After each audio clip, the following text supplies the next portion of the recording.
It's less than a week until COP27, the International Climate Conference, where world leaders come together to discuss global efforts and address the climate crisis. You might remember that last year it was held in Glasgow. Well, this year it's in Egypt. And whilst we wait to hear if Prime Minister Rishi Sunak will attend himself, Lucy Siegel's been to a unique natural location that you might never have known we have here in the UK, just 60 miles north of last year's conference.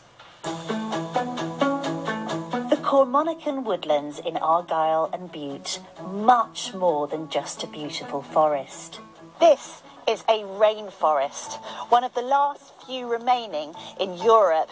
Very precious and rare, and it's unusual for another reason too. It's going to be receiving funding from money pledged at last year's COP26 climate conference. Now, a lot of people, Gordon, will be surprised to learn that we are standing in a rainforest. What makes this a rainforest? It's got the right conditions, essentially. There's a lot of rainfall, so you're talking about over 5 feet of rainfall a year. It's an equable climate as well. It's one which is neither too hot nor too cold, and it's full of biodiversity. This unique forest helps play a part in sucking up almost 10% of Scotland's greenhouse gases that contribute to global warming. These woodlands are full of carbon, and what they're doing is building carbon-rich soils. And these trees are great stores of carbon, and they will be there for a long time doing that. But Gordon says the rainforest is still under threat, that funding from COP26 will help combat. The top of those lists is invasive species, and they're out-competing everything else, and rhododendron is one of them. So they cover the ground really quickly, and you start to lose all the other vegetation there. You see here, there's a whole group of people who are committed to trying to do something about it. One of the pledges at COP26 was to halt deforestation by 2030.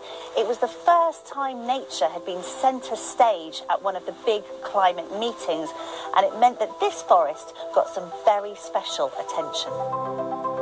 5 leaders from the Amazon's indigenous communities in Brazil came here to bless the forest. One of the volunteers here, 81-year-old Dee Locke, welcomed them. To be quite honest with you, we were totally amazed. You know, they came in all their finery. They would be going off and looking at the plants here, and I've never seen that before. It was quite emotional. In some ways, you're part of the same struggle. You're fighting to preserve this rainforest, and they are doing the same thing. Yes. When governments from around the world met in Glasgow last year, the hope was they'd stick to a commitment to limit the rise in global temperature to 1.5 degrees Celsius.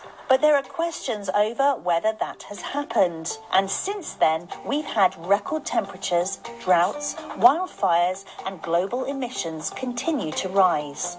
This year, almost 200 countries are gathering again, this time in Egypt, for COP27. Now, this has been billed as the very last chance to turn pledges into action. But how do we all make sure that that actually happens? 60 miles down the road in Glasgow, Dr. Rebecca Ford from Strathclyde University believes we can all make a difference. A lot of people will say, well, there's a cost of living crisis. This is always going to slip down the agenda. Some of the things that we could be doing would simultaneously address our cost of living crisis and our longer term ambitions. So things like insulating our homes, switching away from gas, investing in more renewables. We definitely need to be getting people out of their petrol and diesel cars. We know that we can't continue on that path. Particularly in dense cities like this, look to active and public transport. A lot of people think this subject is just doom and gloom. Is there a danger that they just get so fearful they just think they can't do anything? The way that I think we can overcome that is by looking at how we can act locally, how we can act in our communities to make tangible differences to our own lives. Back at the rainforest, Dee and Gordon are looking towards COP27 and what they want from world leaders. We need governments to carry out what they said they'd do at COP26. Frankly, make good on their promises. Every country in the world has a responsibility to look after the things that are special to their country. There is a crisis in nature, and we need to do something about that. I mean, what an absolute absolute gem. I didn't know we had rainforests here in the UK. Who knew? If you didn't know, I didn't have, I tell you, I'd have a chance. Greta Thunberg, who's with us right now. Well